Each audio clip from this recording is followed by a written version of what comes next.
ఓం శ్రీ మాత్రే నమః. ఓం నమ శివాయ. ఓం శ్రీ లక్ష్మీ దామోదరాయ నమః.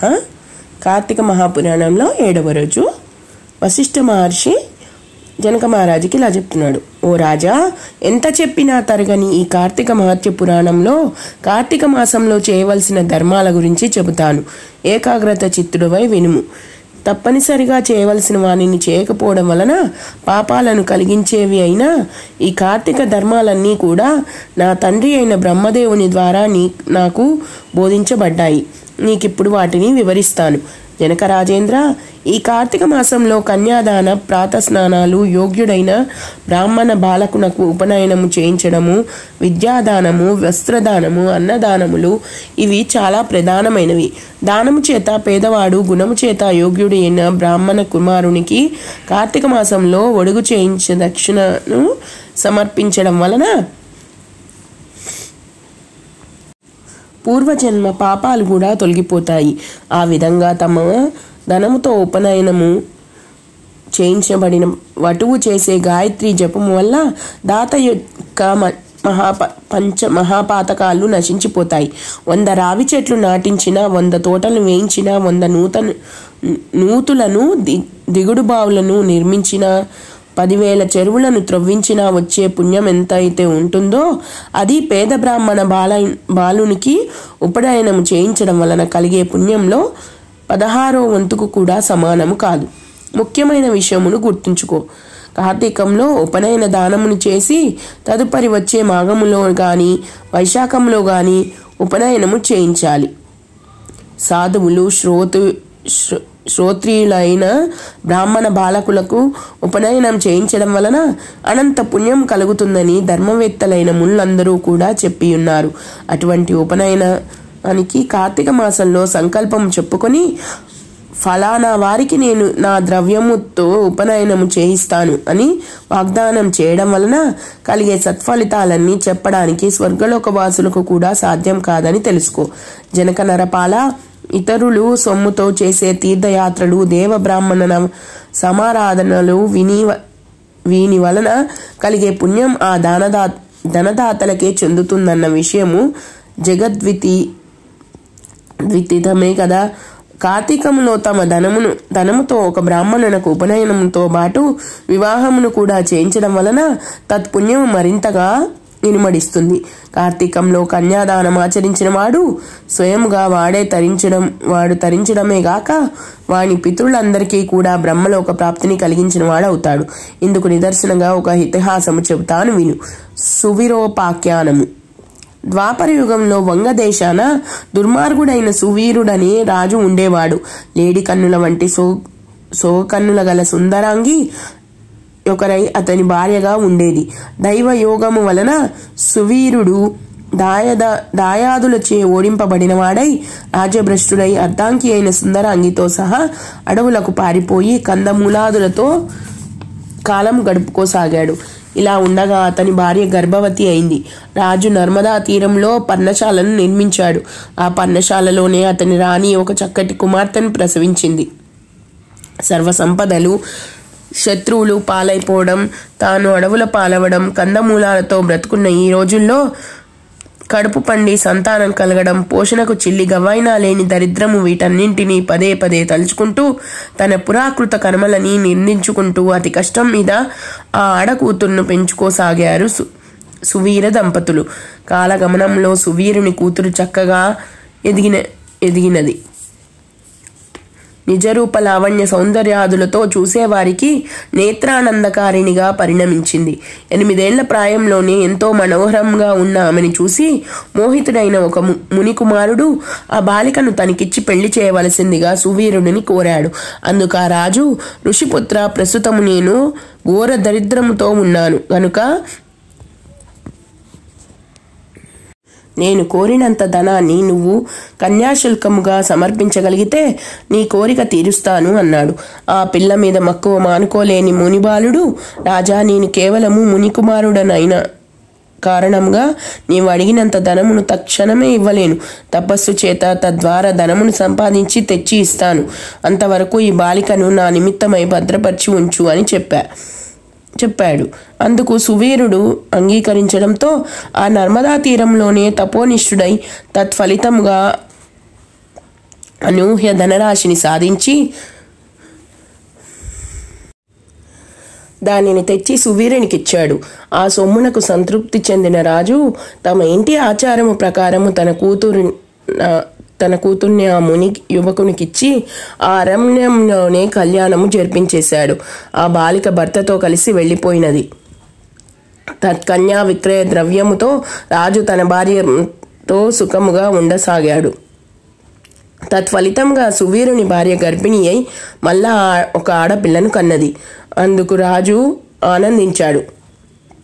పెద్ద పిల్లను అమ్మి ధనమును రాబట్టినట్టే ఈ పిల్ల ద్వారా కూడా మరింత ద్రవ్యమును సంపాదించవచ్చునని సంతోషించాడు. బిడ్డ ఎదుగుతూ ఉంది. ఇది ఇలా ఉండగా ఒకానొక యతీశ్వరుడు నర్మదా స్నానానికై వచ్చి అక్కడి పర్ణశాలలో ఉన్న సువీరుని అతని భార్యను కుమార్తెను చూసి, ఓయి, నేను కౌండిన్య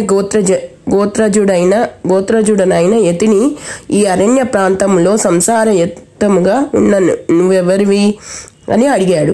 యతీంద్రుడి ప్రశ్నలకు జవాబుగా, అయ్యా, నేను వంగ దేశాధీశుడైన సువీరుడను. దాయాదుల వలన రాజ్యభ్రష్టుడనై ఇలా అడవిలో జీవిస్తున్నాను. దరిద్రం కన్నా ఏడ్పించేది కొడుకు లేకపోవడం లేదు, లేదా కొడుకు చావడం. అంతకంటే ఏడవవలసినది భార్యా వియోగం, ఇంకా రాజ్య వియోగం. ఇంతకన్నా బయటకు ఏడవలేని అంతఃశల్యం లాంటి దుఃఖం ఇంకేమీ ఉండదు. తమకు తెలిసినదే కదా. ప్రస్తుతం నేను ఆ విధమైన 3 రకాల విచారాల వలన అమిత దుఃఖితుడనై ఈ విధముగా కందమూల భక్షణములతో ఈ అరణ్యమే శరణ్యముగా బ్రతుకుచున్నాను. ఈ అరణ్యంలోనే తొలిచూలుగా నాకు ఒక కూతురు పుట్టినది. ఆమెను ఒక మునికుమారునికి విక్రయించి ఆ ధనముతో ప్రస్తుతానికి సుఖంగానే బ్రతుకుతున్నాను. ఇది నా 2వ కూతురు. ఈమె నా భార్య. నా గురించి ఇంకా ఏ వివరాలు కావాలో అడిగితే చెబుతాను అన్నాడు సువీరుడు. సువీరుడిచ్చిన సమాధానానికి ఆశ్చర్యపోతూనే ఆ యతీంద్రుడు, ఓ రాజా, ఎంత పని చేశావు? మూర్ఖుడవై అగణితమైన పాపాన్ని ప్రోగు చేసి పెట్టుకున్నావు. ఆడపిల్లను నమ్ముకొని అలా వచ్చిన డబ్బుతో జీవించేవారు మరణానంతన అసిపత్రం అనే నరకము పాలవుతారు. ఆ సొమ్ముతో దేవ ఋషి పిత్రగణాలకు చేసిన అర్చన తర్పణాదుల వలన ఆ దేవ ఋషి పిత్రాదులందరూ కూడా నరకాన్ని చవిచూస్తారు. అంతేకాదు కర్తకు జన్మలకు కూడా పుత్ర సంతానం కలగకూడదని శపిస్తారు. ఇక అలా ఆడపిల్ల నమ్ముకొని జీవించడమే వృత్తిగా పెట్టుకున్న వాళ్ళు ఖచ్చితంగా రౌరవ నరకంలో పడతారు రాజా. అన్ని రకాల పాపాలకు ఏవో కొన్ని ప్రాయశ్చిత్తాలున్నాయి కానీ ఈ కన్యాశుల్కం అనేబడే ఆడపిల్ల నమ్ముకొని మహాపాపానికి మాత్రం ఏ శాస్త్రంలోనూ కూడా ఎటువంటి ప్రాయశ్చిత్తము లేదు. కాబట్టి సువీరా, ఈ కార్తీక మాసంలో శుక్లపక్షంలో నీ 2వ కుమార్తెకు కన్యాదాన పూర్వకముగా కళ్యాణం జరిపించు.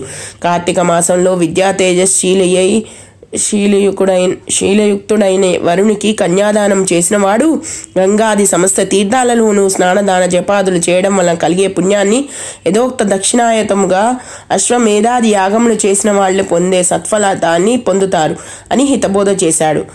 కానీ నీచ బుద్ధితో కొడుకునని ఆ శివీరుడు ఆ సజ్జన సద్బోధను కొట్టిపారవేస్తూ, బాగా చెప్పావయ్యా బాపడా, పుట్టినందుకు గాను పుత్రధార గృహ క్షేత్ర వాసోవసు రత్నాద్యాలంకాదారులతో ఈ శరీరాన్ని పుష్టిపరిచి సుఖించాలే గాని ధర్మము అంటూ కూర్చుంటే ఎలాగా? అసలు ధర్మం అంటే ఏమిటి? దానం అంటే ఏమిటి? ఫలం అంటే ఏమిటి? పుణ్యలోకాలంటే ఏమిటి? అయ్యా ఋషిగారు, ఏదో రకంగా డబ్బుని సంపాదించి భోగాలను అనుభవించడమే ప్రధానము. పెద్ద పిల్ల విషయంలో కంటే అధికంగా ధనమిచ్చేవానికి నా చిన్న పిల్లని కూడా ఇచ్చి పెళ్లి చేసి నేను కోరుకునే సుఖభోగాలన్నీ అనుభవిస్తాను. అయినా నా విషయాలన్నీ నీకెందుకు?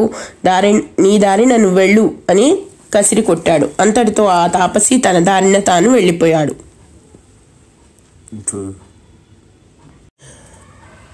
శృతకీర్తోపాఖ్యానము. ఈ సువీరుని పూర్వీకులలో శృతకీర్తి అనే రాజు ఒకడున్నాడు. సమస్త సద్ధర్మ ప్రవక్త, శతాధిక యాగకర్త అయిన ఆ శృతకీర్తి తన పుణ్య కార్యాచరణల వలన స్వర్గములో ఇంద్రాదుల చేత గౌరవింపబడుతూ సమస్త సుఖాలను అనుభవిస్తున్నాడు. సువీరునికి యముడు విధించిన శిక్ష కారణముగా యమదూతలు స్వర్గం చేరి అక్కడ సుఖిస్తున్న శృతకీర్తి యొక్క జీవుని పాశబుద్ధిని చేసి నరకానికి తీసుకొని వచ్చారు. ఆ చర్యకు ఆశ్చర్యపడిన శృతకీర్తి యముని ముంగిట నిలబడి, స్వర్గంలోనున్న నన్ను ఇక్కడికి ఎందుకు రప్పించావు? నేను చేసిన పాపం ఏమిటి అని నిలదీసి అడిగాడు. మందహాసం చేశాడా మహాధర్ముడు. ఇలా చెప్పసాగాడు. శృతకీర్తి, నువ్వు పుణ్యాత్ముడవే, స్వర్గార్హుడవే. కానీ నీ వంశీకుడైన సువీరుడని వాడు కన్యను విక్రయించాడు. అతగాడు చేసిన మహాపాపము వలన అతని వంశీకులైన మీరంతా నరకానికి రావలసి వచ్చినది. అయినా వ్యక్తిగతముగా అత్యధిక పుణ్యాత్ముడవై అందువలన నీకొక అవకాశాన్ని ఇస్తున్నాను. పరమ పాప కృత్యమును చేసిన సువీరుడిని రెండవ కుమార్తె నర్మదా నది తీరాన గల పర్ణశాలలో తన తల్లితో జీవిస్తూ ఉంది. ఆ బిడ్డకి ఇంకా వివాహం కాలేదు. కాబట్టి నువ్వు నా అనుగ్రహం వలన దేహి భూలోకవాసులు గుర్తించే శరీరవై అక్కడికి వెళ్ళి అక్కడ యోగ్యుడైన వరునికి ఇచ్చి కన్యాదాన విధానంగా పెళ్లిని జరిపించు. శృతకీర్తి ఎవడైతే కార్తీక మాసంలో సర్వాలంకార భూషితి అయిన కన్యను యోగ్యుడైన వరుని దానం చేస్తాడో వారు లోకాధిపతితో తుల్యుడవుతాడు. అలా కన్యాదానం చేయలేని సంకల్పం ఉండి కూడా సంతానం లేనివాడు బ్రాహ్మణ కన్యాదానానికి కానీ కన్యాదానం అందుకోబోతున్న బ్రాహ్మణుని కానీ ధన సహాయం చేసినట్లయితే ఆ ధనదాత కన్యాదాత పొందే ఫలాన్ని పొందుతాడు. అంతేకాదు స్వలాభేపేక్ష రహితులై 2 పాడి ఆవులను చెల్లించి కన్యను కొని ఆ కన్యను చక్కటి వరునికిచ్చి పెళ్లి చేసేవారు కూడా కన్యాదాన ఫలాన్ని పొందుతారు. కాబట్టి ఓ శృతకీర్తి, నీవు తక్షణమే భూలోకానికి వెళ్ళి సువీరుని ద్వితీయ కుమార్తెను ఎవరైనా సద్బ్రాహ్మణునకు కన్యామూల్యముగా దానం చేసినట్లయితే తద్వారా నువ్వు నీ పూర్వీకులు ఈ సువీరాదులు కూడా నరకం నుండి విముక్తి పొందుతారు అని చెప్పాడు. ధర్ముని అనుగ్రహం వలన దేహదారి అయిన శృతకీర్తి వెనువెంటనే భూలోకంలోని నర్మదా నదీ తీరాన్ని చేరి అక్కడి పర్ణశాలలో ఉన్న సువీరుని భార్యకు హితవులు గరిపి వారి ద్వితీయ సంతానమైన ఆడపిల్లను సువర్ణాభరణ భూషితను చేసి శివప్రీతిగా శివార్పణమస్తు అనుకుంటూ ఒకానొక బ్రాహ్మణునికి కన్యాదానంగా అర్పించాడు. ఆ పుణ్య మహిమ వలన సువీరుడు నరకపీడ విముక్తుడై స్వర్గమును చేరి సుఖించసాగాడు. తదనంతరం శృతకీర్తి 10 మంది బ్రహ్మచారులకు కన్యామూల్యమును దారబోయడం వలన వారి పితృపితామహాది వర్గాల వారంతా కూడా విగత పాపులై స్వర్గాన్ని పొందారు. అనంతరము శృతకీర్తి కూడా యథాపూర్వకంగా స్వర్గము చేరి తన వారిని కలిసి సుఖించసాగాడు. కాబట్టి జనక మహారాజా, కార్తీక మాసంలో కన్యాదానమును చేసేవాడు సర్వ పాపాలను నశింపచేసుకుంటాడు అనడంలో ఏమాత్రమూ సందేహం లేదయ్యా. కన్యామూల్యాన్ని చెల్లించలేని వారు వివాహార్థం మాట సహాయమును చేసినప్పటికీ కూడా అమితమైన పుణ్యాన్ని పొందుతారు రాజా. ఎవరైతే కార్తీక మాసంలో యథావిధిగా కార్తీక వ్రతాన్ని ఆచరిస్తారో వాళ్ళు స్వర్గాన్ని, ఆచరించని వాళ్ళు నరకాన్ని పొందుతారనడంలో ఏమాత్రం సందేహం లేదని గుర్తించు. త్రయోదశాధ్యాయ సమాప్త. 13వ అధ్యాయం సమాప్తం. చతుర్దశాధ్యాయము అంటే 14వ అధ్యాయము ఆరంభమవుతుంది. వశిష్ఠుడు చెప్తున్నాడు, మిథిలాధీశ, కార్తీక మాసమంతా పూర్వోక్త సర్వధర్మ సంయుతంగా కార్తీక వ్రతాన్ని ఆచరించలేకపోయినప్పటికీ కూడా ఎవరైతే కార్తీక పౌర్ణమి నాడు వృషోత్సర్గం చేస్తారో వారి యొక్క జన్మాంతర పాపాలన్నీ కూడా నశించిపోతాయి. వృషోత్సర్గము అంటే జనక మహీపాల ఆవు యొక్క కోడెదూడను అచ్చుబోసి ఆబోతుగా స్వేచ్ఛగా వదిలేయడాన్నే వృషోత్సర్గము అంటారు. ఈ మానవ లోకంలో ఏ ఇతర కర్మాచరణాల వలన కూడా అసాధ్యమైన పుణ్యాన్ని ప్రసాదించే ఈ కార్తీక వ్రతంలో భాగముగానే కార్తీక పౌర్ణమి నాడు పితృదేవతా ప్రీత్యర్థం ఒక కోడె అంటే ఆవు దూడను అచ్చుబోసి ఆంబోతుగా స్వేచ్ఛగా వదలాలి. అలా చేయడం వలన గయాక్షేత్రంలో పితరులకు 1,000 సార్లు శ్రాద్ధాన్ని నిర్వహించిన పుణ్యం కలుగుతుంది. పుణ్యలోకాలలో ఉన్న పితరులు సైతం తమ కులంలో పుట్టిన వాడెవడైనా కార్తీక పౌర్ణమి నాడు నల్లని గిత్తను అచ్చుబోసి వదిలినట్లయితే మనకు అమితానందం కలుగుతుంది కదా అని చింతిస్తూ ఉంటారు రాజా. ధనికుడైనా సరే జీవితంలో ఒక్కసారైనా కార్తీక పౌర్ణమి నాడు వృషోత్సర్గం చెయ్యని వాడు అంధతా మిశ్రము అనే నరకాన్ని పొందుతాడు. గయాశ్రాద్ధం వలన కానీ, ప్రతి వర్షాబ్దికాల వల్ల కానీ, తీర్థ స్థలాల్లో తర్పణం వల్ల కానీ ఈ వృషోత్సర్గంలో సమానమైన ఆనందాన్ని పితరులు పొందారని, గయాశ్రాద్ధ వృషోత్సర్గంతో సమానమైన ఆనందాన్ని పితరులు పొందారని గయాశ్రాద్ధ వృషోత్సర్గంతో సమానమైన ఆనందాన్ని పితరులు పొందరని, గయాశ్రాద్ధ వృషోత్సర్గాలు 2 సమానమేనని పెద్దలు చెప్పినా వృషోత్సర్గమే ఉత్తమమైనదని తెలుసుకో. ఇక దానములు. వివిధ దానముల గురించి కూడా చెబుతాను విను. ఇక కార్తీక మాసంలో పండ్లను దానం చేసేవాడు దేవర్షి పితృణాలు 3 నుంచి కూడా విముక్తుడైపోతాడు. దక్షిణాయుతంగా దాత్రి అంటే ఉసిరిక ఫలాన్ని దానమిచ్చేవాడు సార్వభౌముడవుతాడు. కార్తీక పౌర్ణమి నాడు దీపదానము వలన త్రికరణ కృత పాపాలన్నీ నశించి పరమపదాన్ని చెందుతారు. కార్తీక పౌర్ణమి నాడు లింగదానము సమస్త పాపహరము, అత్యంత పుణ్యదాయకమే గాక ఈ దానము వలన ఈ జన్మలో అనేక భోగాలను అనుభవించి మరుజన్మలో చక్రవర్తిత్వాన్ని పొందుతారు. అలాగే మీకు నిషిద్ధాహారాలు కూడా చెబుతాను. అనంత ఫలదాయకమైన ఈ కార్తీక వ్రతాచరణ సదవకాశము అందరికీ అంత తేలికగా లభ్యము కాదు. అత్యంత ఉత్కృష్టమైన ఈ కార్తీక మాసంలో ఇతరుల అన్నమును పితృశేషమును తినకూడనివి తినడము, శ్రాద్ధములకు భోక్తగా వెళ్ళడము, నువ్వులను దానము పట్టడము అనే 5 మానివేయాలి.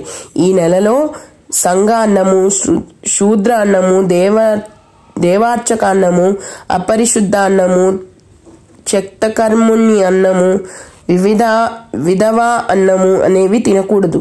కార్తీక పౌర్ణమి అమావాస్యలలోనూ, పితృదివసము నాడు, ఆదివారము నాడు, సూర్యచంద్రగ్రహణ దినాలలోనూ వ్యతిపాత వైద్రుత్వాది నిషిద్ధ దానాలలోనూ రాత్రి భోజనము నిషిద్ధము.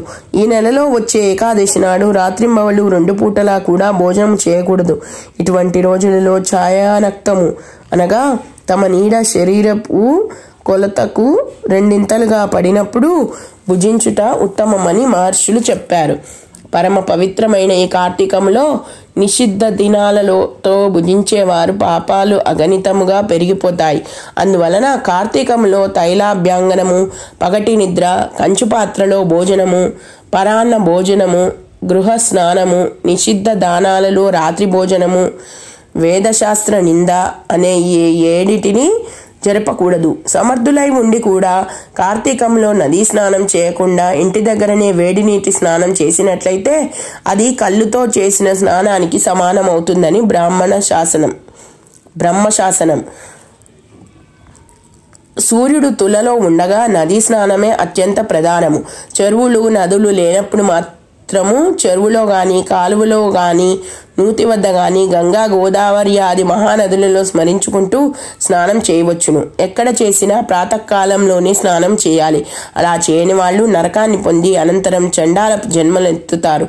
గంగా నది స్మరణమును చేసి స్నానమును చేసి సూర్యమండలగతుడైన శ్రీహరిని ధ్యానించి ఆ విష్ణుగాథ పురాణాదులను ఆలకించి ఇంటికి వెళ్ళాలి. పగలు చేయవలసిన పనులన్నీ ముగించుకొని సాయంకాలము మరలా స్నానం చేసి ఆచరించి పూజాస్థానంలో పీఠమును వేసి దాని మీద ఈశ్వరుని ప్రతిష్ఠించి పంచామృత ఫలోదక కుశోదకాలతో మహాస్నానమును చేయించి షోడశోపచారాలతోనూ పూజించాలి. పరమేశ్వర షోడశోపచార పూజాకల్పము. ముందుగా పరమేశ్వరుడైన పార్వతీపతిని ఆవాహన చేయాలి. అటు పిదప ఓం వృషధ్వజాయ నమః అంటే ధ్యానం సమర్పయామి, పుష్పాక్షతాలు సమర్పించాలి. ఓం గౌరీ ప్రియాయ నమః, పాద్యం సమర్పయామి, నీటి చుక్కని సమర్పించాలి. ఓం లోకేశ్వరాయ నమః, అర్ఘ్యం సమర్పయామి, నీటి చుక్కని సమర్పించాలి. ఓం రుద్రాయ నమః, ఆచమనీయం సమర్పయామి, నీటి చుక్కని సమర్పించాలి. ఓం గంగాధరాయ నమః, స్నానం సమర్పయామి, అంటే నీరు విడవలను లేదా మంత్రం చెప్తూ స్నానం అభిషేకం చేయించవచ్చు. ఓం ఆశాంబరాయ నమః, వస్త్రం సమర్పయామి, అంటే వస్త్రయుగ్మం. ఓం జగన్నాథాయ నమః, ఉపవీతం సమర్పయామి, ఉపవీతం వేయాలి. ఓం కపాలధారిణే నమః, గంధం సమర్పయామి, కుడి చేతి అనామికతో గంధం చిలకరించాలి. ఓం ఈశ్వరాయ నమః, అక్షతాన్ సమర్పయామి, అక్షంతలు వేయాలి. ఓం పూర్ణ గుణాత్మనే నమః, పుష్పం సమర్పయామి, అంటే పువ్వులు వేయాలి. ఓం ధూమ్రాక్షాయ నమః, అంటే ధూపం ఆగ్రాపయామి, ధూపాన్ని చూపించాలి, సాంబ్రాణి ధూపం వేయాలి. ఓం తేజోరూపాయ నమః, అంటే దీపం సమర్పయామి. ఓం లోకరక్షకాయ నమః, నైవేద్యం సమర్పయామి, యథాశక్తి నివేదనం సమర్పించవాలి. ఓం భూర్భువస్వత సవితుర్వరేణ్యం భర్గో దేవస్య ధీమహి ధియో యో నః ప్రచోదయాత్ అనుకుంటూ ఒక పువ్వుతో నివేదించి పదార్థముల చుట్టూ నీటిని ప్రోక్షించి ఓం ప్రాణాయ స్వాహ, ఓం అపానాయ స్వాహ, ఓం వ్యానాయ స్వాహ, ఓం ఉదానాయ స్వాహ, ఓం సమానాయ స్వాహ అనినప్పుడల్లా ప్రభు నాకు నివేదనం చూపి పలానా పదార్థం నివేదించాము అనుకుని అమృతమస్తు, అమృతోపస్తరణమసి, ఋతం నత్యేన ప్రశంచామి, ఉత్తరా పోసానం సమర్పయామి అనుకుని పదార్థాల కుడి ప్రక్కన ఒక చుక్క నీరును వదిలివలను. పిదుప ఓం లోకసాక్షిణే నమః, తాంబూలాదికం సమర్పయామి. ఓం భవాయ నమః, ప్రదక్షిణం సమర్పయామి.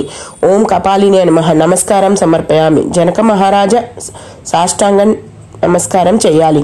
జనక మహారాజా పైన చెప్పిన విధముగా షోడశ ఉపచారాలను కానీ లేదా నెల పొడుగునా ప్రతిరోజు సహస్రనామంతో కానీ శివపూజ చేసి పూజ యొక్క చివరిలో పార్వతీకాంత దేవేశ పద్మజారాక్షంగ్రి పంకజ అర్ఘ్యం గృహణ దైత్యారే దత్తం చేద ఉమాపతే అనే మంత్రంతో అర్ఘ్యముని ఇవ్వాలి. అనంతరం యథాశక్తి దీపములను దానం ఇవ్వాలి. ఈ ప్రకారంగా కార్తీకం నెలలు కూడా బ్రాహ్మణ సమేతంగా నక్తవ్రతాన్ని ఆచరించేవాడు 100 వాజపేయాలు వెయ్యేసి సోమాశ్వమేధాలు చేసిన ఫలితాన్ని పొందుతాడు. ఈ చతుర్దశి నాడు ఉపవాసము నుండి శివారాధన చేసి తిల్లలను దానం చేసిన వాడు కైలాసానికి క్షేత్రాధిపతి అవుతాడు. ఈ కార్తీక వ్రతాన్ని ఆచరించిన వాళ్ళు తప్పకుండా తమ పాపాలను పోగొట్టుకున్న వాళ్ళై మోక్షము కలుగుతారు. ఏవం శ్రీ స్కాంద పురాణ అంతర్గత కార్తీక మహత్యే త్రయోదశ చతుర్దశాధ్యాయాలు సమాప్తం. సప్తమదీనం సప్తమి పారాయణం సమాప్తం. ఇలాంటి మంచి మంచి వీడియోస్ మీ ముందుకు రావాలంటే మా ఈ వీడియోస్ని లైక్, షేర్ అండ్ సబ్స్క్రైబ్ అండి. మీకు ఇంకా ఈ కార్తీక పురాణంలోని మిగతా రోజులవన్నీ కూడా మా ఛానల్లో ఉన్నాయి. అవన్నీ మీరు చూడగలరని మనవి. Thank you one and all. అందరికీ కార్తీక మాస శుభాకాంక్షలు.